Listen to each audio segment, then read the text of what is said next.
नमस्ते, मेरा नाम है रुचा और आज हम एनसीईआरटी कक्षा 10 के दूसरे अध्याय आम्ल, क्षार एवं लवण इस अध्याय से एक एक्सपेरिमेंट देखेंगे। तो जैसे आपने इस अध्याय में पढ़ा कि किसी भी पदार्थ का खट्टा या फिर कड़वा स्वाद उस पदार्थ में उपस्थित अम्ल या क्षार इनकी वजह से होता है। अम्ल पदार्थ जो है वो स्वाद में खट्टे होते हैं और वो ब्लू लिटमस को लाल कर देते हैं, और क्षारक पदार्थ जो है वो स्वाद में कड़वे होते हैं और लाल लिटमस को ब्लू कर देते हैं। तो लिटमस जो है ये एक प्राकृतिक संकेत है, यानी कि नेचुरल इंडिकेटर, जो बनता है थैलोफाइटा समूह के लाइकेन प्लांट से। और ये प्राकृतिक संकेत जो है वो हमें अम्ल या क्षारक पदार्थों में डिफरेंशिएट हम उससे कर सकते हैं। तो ये हमारे पास रेड लिटमस है और हमारे पास कुछ सॉल्यूशंस यानी कि विलयन है जो जिसका हम टेस्ट करेंगे इन लिटमस पेपर से। तो पहले हम देखते हैं, ये लाल लिटमस है, तो इससे हम क्षारक पदार्थों की जांच कर सकते हैं। अगर लाल लिटमस नीला हो गया यानी रेड लिटमस ब्लू अगर हो गया तो हमें पता चलेगा कि इन विलयनों में से क्षारक विलयन कौन सा है। अब ये सबसे पहला है साधारण पानी, जिसे हम लाल लिटमस से देखते हैं।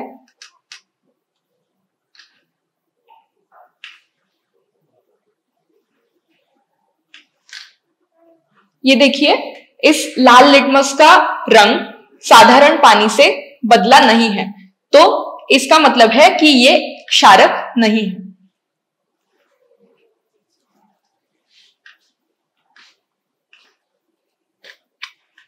ये विलयन जो है ये सिरका यानी कि विनेगर का विलयन है। इसकी जांच हम अब करके देखते हैं।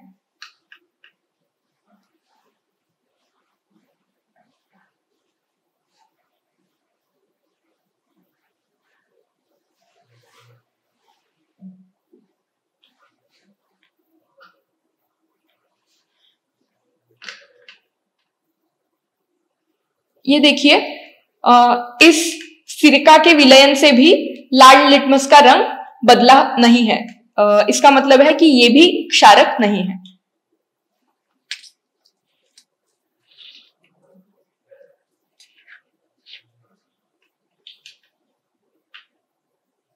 तीसरा सॉल्यूशन हमारे पास जो है वो डेटॉल का है।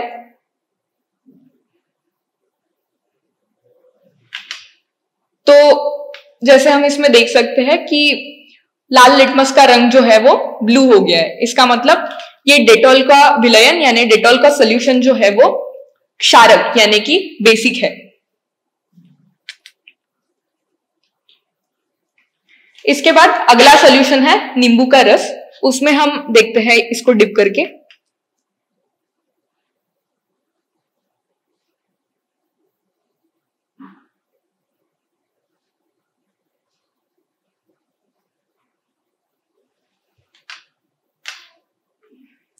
तो नींबू के रस में भी लाल लिटमस का रंग बदला नहीं। इसका मतलब है कि ये भी क्षारक नहीं है।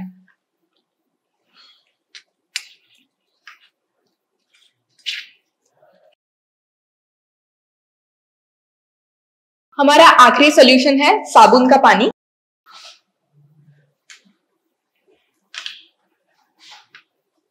तो साबुन के पानी में रेड लिटमस को डिप करने के बाद उसका कलर ब्लू हो गया है। इसका मतलब है कि साबुन का पानी जो है वो क्षारक यानी कि बेसिक है।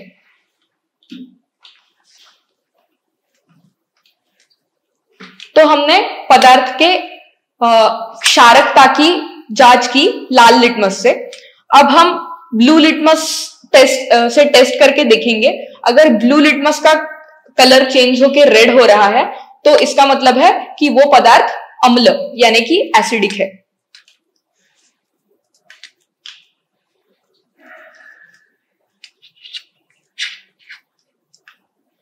अब पानी में हम ब्लू लिटमस को डिप करके देखते हैं।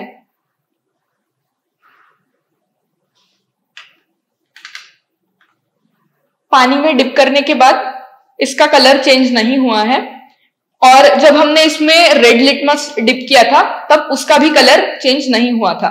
तो इसका अर्थ यह है कि साधारण पानी ये न तो आम्ल है न तो क्षार है, यानी कि ये उदासीन यानी कि न्यूट्रल है, जो लाल और नीला दोनों लिटमस का रंग नहीं बदलता नहीं है।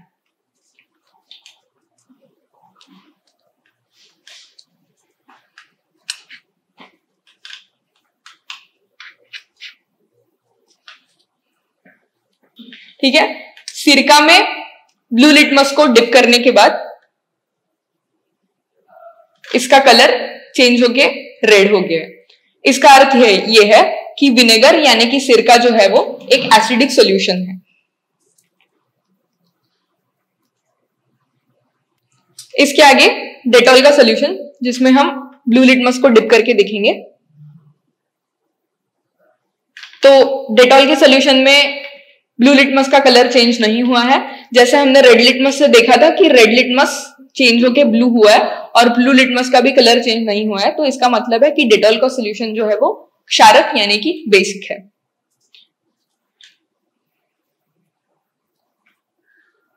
इसके बाद नींबू का रस। नींबू के रस में ब्लू लिटमस को डिप करने के बाद उसका कलर चेंज होकर रेड हुआ है, यानी कि ये एक एसिडिक सॉल्यूशन है।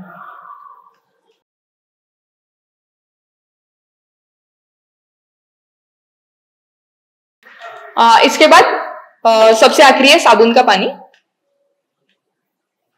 इसमें ब्लू लिटमस का कलर चेंज नहीं हो रहा है, इसका मतलब है कि साबुन का पानी जो है वो अम्ल नहीं है।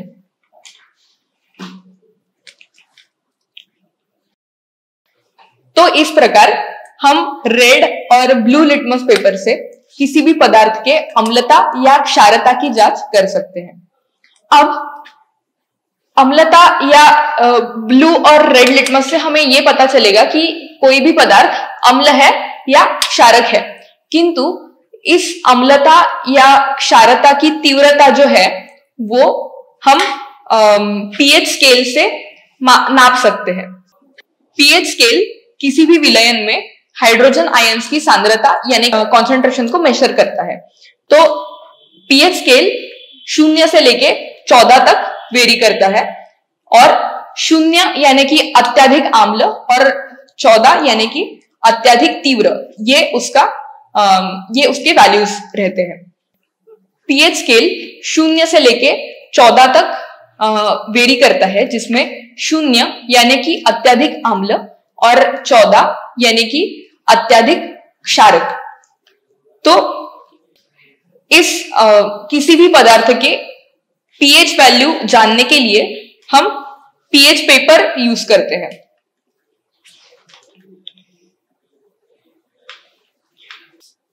ये पीएच पेपर 1 से 10 तक आम्लता की जांच कर सकता है। इसमें जो रंग है वो उस पीएच से संबंधित होता है। तो जब हम पीएच पेपर इन विलयनों या इन सॉल्यूशंस में जब ये पीएच पेपर हम डिप करेंगे तो इन सॉल्यूशंस के पीएच के हिसाब से इस पीएच पेपर का रंग बदलेगा। तो अब हम देखते हैं कि ये इन सारे सॉल्यूशंस का पीएच वैल्यू कितना है।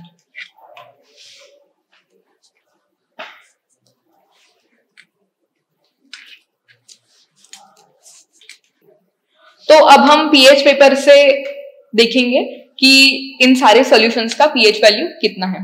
तो जैसे हमने रेड और ब्लू लिटमस से पाया कि पानी जो है वो उदासीन है और वो न्यूट्रल है, तो पीएच पेपर से देखते हैं।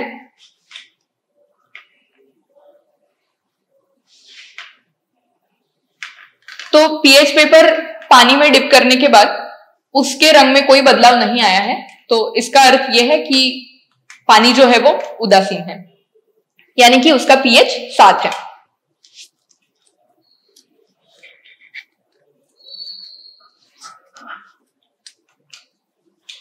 अब सिरका का पीएच देखते हैं।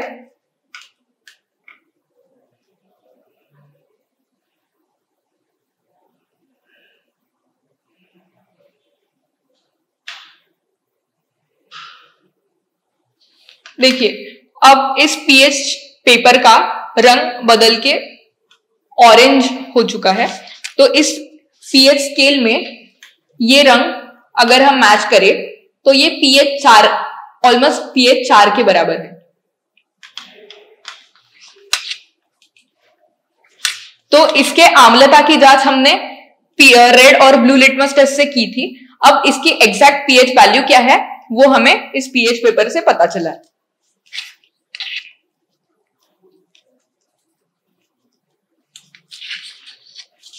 अब डेटॉल का पानी, जो कि हमने देखा था कि एक क्षारक है,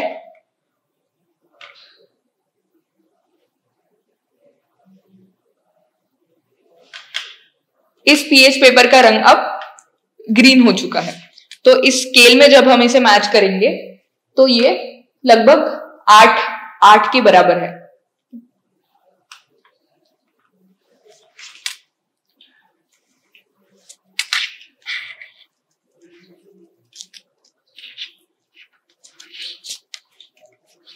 इसके बाद नींबू का रस, जो कि एक अम्ल है, उसकी हम जांच करेंगे।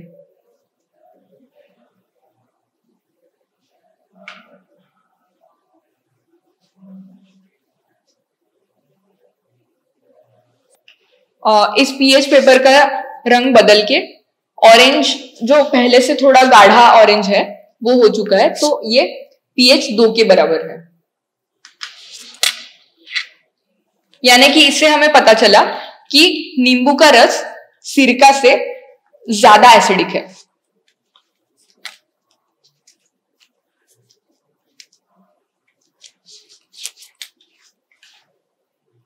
अब सबसे आखिरी साबुन का पानी, जो कि एक क्षारक था और इसमें काफी गाढ़ा नीला रंग आ चुका है। तो इसका मतलब है कि इसका पीएच जो है वो काफी ज्यादा, यानी 10 के आसपास इसका पीएच है। तो यानी कि पहले जो डेटॉल का रंग था इससे ये काफी गाढ़ा है। तो इसका मतलब है कि साबुन का पानी जो है वो डेटॉल के पानी से ज्यादा बेसिक, यानी कि ज्यादा क्षारक है। तो इससे हमने ये देखा कि पीएच पेपर से हम किसी भी पदार्थ की आम्लता या क्षारता की तीव्रता जो है वो भी नाप कर सकते हैं। तो ये आपका लिटमस टेस्ट का एक्सपेरिमेंट था। तो आई होप ये लिटमस टेस्ट का एक्सपेरिमेंट आप लोगों को अच्छा लगा और हम लोग मिलते हैं नेक्स्ट वीडियो में।